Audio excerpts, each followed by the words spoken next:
Lee was on death row for another murder, but was also serving a separate life sentence for the second-degree murder of Geraldine Barr DeSoto, who was killed in Addis but was a Simpsport native. The reaction to any death, it's tragic. Derrick Todd Lee, a death row inmate tried in Baton Rouge, Louisiana, died of heart disease in a hospital in 2016 instead of on the lethal injection table as his sentence stipulated. From 1998 to 2003, he brutally murdered at least 7 women, spreading terror throughout Baton Rouge and Lafayette. Posing as a homeless man asking for help, Lee infiltrated the safest of homes, turning them into stages for bloody nightmares. Meanwhile, the police were busy hunting a non-existent white man, leaving Lee, a black man, free to prey on his victims. Today, we reopen the file on this shocking case, exploring the journey of one of America's most dangerous serial killers from his first crime to the secrets he took to his grave. Due to the serious nature of the content, viewer discretion is advised. On a July night in 2002, Diane Alexander heard a knock on her door.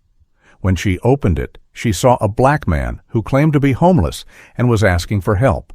But as soon as she opened the door, the man brutally attacked her. Miraculously, Diane survived. She is the only woman to have escaped the clutches of Derrick Todd Lee. But why was she so lucky? And how did a small detail from this attack become the key to breaking the entire case?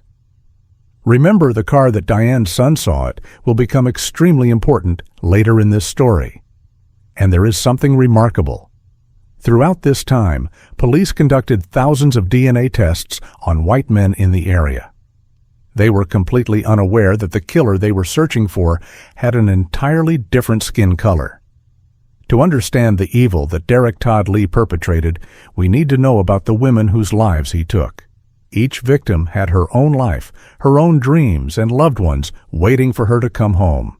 Geraldine DeSoto, 21, was a young woman full of energy and dreams. On January 14, 2002, she was preparing for a new life. At the same time, not far away, Derrick Todd Lee was planning his next attack. Charlotte Murray Pace, 22, was a graduate student at Louisiana State University. She was writing her thesis and had a bright future ahead of her. But on May 31, 2002, her life was brutally cut short. Randy May Brewer, Gina Green, Pam Keenamore, Trinacia Colombe, and Carrie Yoder. Each name represents a life stolen too soon. And while the victims were living their final days, Lee was perfecting his increasingly sophisticated method of murder. But there was a detail about these victims that not even their families knew, a mysterious connection that helped police realize they were dealing with a serial killer. Derrick Todd Lee was born on November 5, 1968, and from a young age he exhibited unusual behavior. Before becoming a murderer, Lee had been arrested for stalking women and peeping into their private homes. This was a red flag that many criminal psychologists have recognized. According to criminal psychologists, stalking and voyeurism are often the first developmental steps for predators. It allows them to study their victims, understand their routines, and plan their attacks in detail. Notably, Lee had an average IQ of only 65, a score that is on the threshold of what is considered an intellectual disability. However, he showed surprising sophistication in planning and executing his crimes. This is a paradox that experts are still debating. There are 5 warning signs that everyone should know about potential predators: repeated stalking, observing private homes, constantly changing stories, a lack of empathy, and a history of violence against women. Lee exhibited all of these signs. What made Lee particularly dangerous was his constantly changing modus operandi. He did not follow a fixed pattern, which caused the police to take a very long time to realize they were dealing with a serial killer. However, there were common features that appeared in most of the cases. Lee always took the victim's cell phone. This was a way to prevent them from calling for help, and also a strategy to avoid being traced. Another notable point is that there were no signs of forced entry at the scenes. This indicates that Lee was very adept at getting his victims to voluntarily open the door. One of Lee's classic methods was to pose as a homeless person knocking on doors asking for help. This was a sophisticated psychological strategy. Most people are inclined to help those who appear to be in need. Lee exploited human kindness to commit his crimes. 2 bodies were found at the Whiskey Bay boat launch about 30 miles west of Baton Rouge, right off Interstate 10. The choice of this location was not random. It allowed Lee easy access and escape from the scene. This was one of the biggest investigative blunders in American criminal history.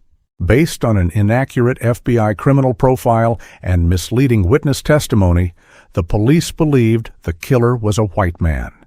They conducted thousands of DNA tests on white men in the area, while the real killer, a black man, was still roaming free. The investigation had reached a dead end. There were no leads, no suspects.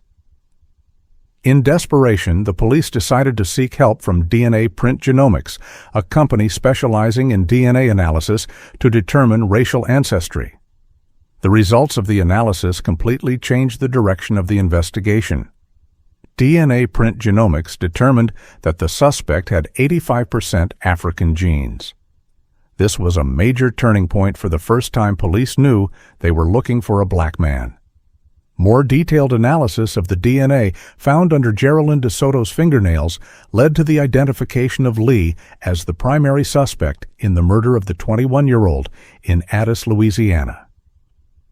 On July 9, 2002, Lee broke into Diane Alexander's home in St. Martin Parish. He beat her brutally and attempted to rape her. But Diane Alexander was lucky enough to become Derrick Todd Lee's only survivor. What saved Diane was that her son walked into the house just as Lee was committing the crime. Lee panicked and fled through the back door. Diane's son chased after him and managed to get a description of the car. This is the very car I mentioned at the beginning of this story. Diane was able to provide a detailed description of Lee's appearance. On May 22, 2003, she worked with a sketch artist to create a composite sketch of the suspect. Combined with DNA evidence from the deceased victims, the psychological profile created by Mary Ellen O'Toole, and the sketch based on Alexander's description, the police decided to release the information to the public. Interestingly, police in the nearby town of Zachary recognized the man in the sketch. They had recently investigated a Peeping Tom case, and the suspect had an identical appearance. The Zachary police contacted Baton Rouge and provided the suspect's name. Not only that, but they also had Lee's DNA sample from a previous murder investigation 6 to 8 months earlier. When compared, the DNA samples were a perfect match. Derrick Todd Lee was finally exposed. Once Lee was identified as the prime suspect, law enforcement tracked him down and arrested him in Atlanta, Georgia. Lee waived his right to an extradition hearing and was returned to Baton Rouge to stand trial. The first trial took place in August 2004 for the murder of Geraldine DeSoto. DeSoto had been found dead in her Addis home, stabbed multiple times. Initially, DeSoto's husband was a prime suspect, but as the investigation progressed, DNA evidence pointed to Lee as the real culprit. Although Lee was eligible to be charged with first-degree murder, the prosecutor decided to charge him with second-degree murder because DeSoto was not sexually assaulted, which would have made a first-degree murder conviction more difficult. Lee was found guilty by the jury and sentenced to life in prison without the possibility of parole. There was some debate about whether Derrick Lee was competent to stand trial. In psychiatric evaluations, he had an average IQ score of 65 on various standardized tests. A score below 69 is considered the threshold for intellectual disability. However, Lee was still deemed competent to stand trial despite his low IQ. This was a controversial decision, as many argued that with such an IQ, Lee might not fully understand the legal proceedings he was undergoing. The paradox is that despite his low IQ, Lee demonstrated a considerable level of sophistication in carrying out his crimes. He could plan in detail evade capture for a long time and change his methods to avoid being traced. On October 14, 2004, Lee was convicted of the rape and murder of Charlotte Murray Pace, on May 31, 2002. Pace was a graduate student at Louisiana State University, and her murder had shaken the entire community. Lee was sentenced to death by lethal injection. On January 16, 2008, the state Supreme Court upheld the murder conviction and death sentence. Lee was placed on death row at the Louisiana State Penitentiary in Angola. During the manhunt, John Walsh, host of America's Most Wanted, featured the Baton Rouge serial killer as number 3 on his list of top 10 fugitives of 2002. In addition to the DeSoto and Pace murders, DNA linked Lee to 5 other killings. They were Randy Mabrewer, Gina Green, Pam Keenamore, Trinacia Colomb, and Carrie Yoder, all killed between 1998 and 2003. The press suggested that Lee might be responsible for other unsolved murders in the area, but police lacked the DNA evidence to prove these connections. After Lee's arrest, it was discovered that another serial killer, Sean Vincent Gillis, was also active in the Baton Rouge area at the same time as Lee. This further complicated the investigation and explained why there were many murders that could not be attributed to Lee. In early 2003, an urban legend began to spread that Lee was using a recording of a baby crying to lure victims to open their doors. The Baton Rouge Police Department quickly denied that this information had originated from their office. Fueling this rumor were the Season 3 episodes of the TV series Criminal Minds, titled Children of the Dark and Tabula Rasa. Lee and the crying baby rumor were mentioned in both episodes. Snopes, the fact-checking website, reported on this urban legend and confirmed that it was just a baseless rumor. However, the rumor had become so widespread that many people believed it to be true. Lee spent his final years on death row at Angola. He filed multiple appeals but was unsuccessful. During this time, he wrote many letters, some of which may have been confessions to other crimes. However, investigators faced a challenge in determining the accuracy of these confessions. With his low IQ and potential influence from other factors, determining whether Lee was telling the truth became extremely difficult. On November 21, 2018, Lee's son, Derrick, then 19, was arrested for negligent homicide for accidentally shooting and killing 16-year-old Valenti Brooks in Jackson, Louisiana.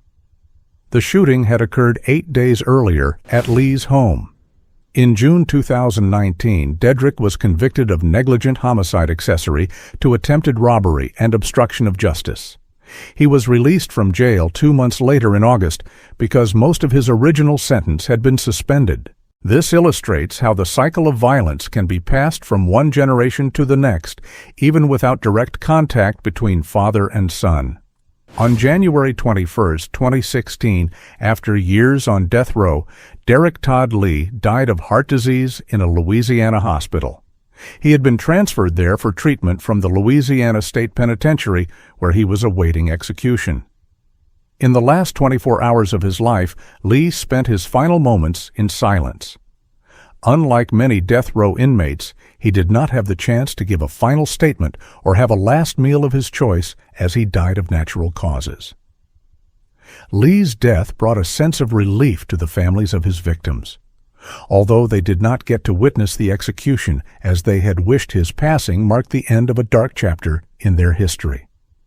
The community's reaction to Lee's death was varied. Some felt that justice had been served, while others regretted that he did not have to face the death penalty as he had been sentenced. Today, the Derrick Todd Lee case is still remembered as one of the most shocking serial killer cases in Louisiana. The mistakes made during the investigation led to changes in how police approach similar cases. The use of DNA analysis to determine racial ancestry has become a standard tool in criminal investigations. However, this case also highlighted the biases that can affect the investigative process. The families of the victims continue with their lives, but the wounds that Lee inflicted will never fully heal. They have become strong advocates for victims of violent crime and have worked to ensure that such tragedies do not happen to other families. Diane Alexander. The sole survivor has become a symbol of resilience and hope. Although she endured a brutal attack, she found the strength to move on with her life and help others in similar situations. This case also led to improvements in victim support systems and increased training for law enforcement officers on how to handle sexual assault and serial murder cases. The story of Derrick Todd Lee is a reminder of the brutality that humans can inflict on one another, but it is also a testament to the resilience of survivors and the determination of those who seek justice. Although Lee has passed away, the lessons from this case will continue to influence how we approach criminal investigations and support victims for years to come. With the death of Derrick Todd Lee, a dark chapter has closed, but the memory of the innocent victims he took will forever be remembered. They are not just statistics in a crime file, but real people with dreams, hopes, and loved ones who miss them every day. Crime never disappears. It only hides waiting for someone brave enough to uncover the truth beneath the lies. What do you think really happened in this case? Leave a comment below and share your perspective. Sometimes the sharpest insight comes from the quietest observer. If you found this video thought-provoking, don't forget to like, subscribe, and turn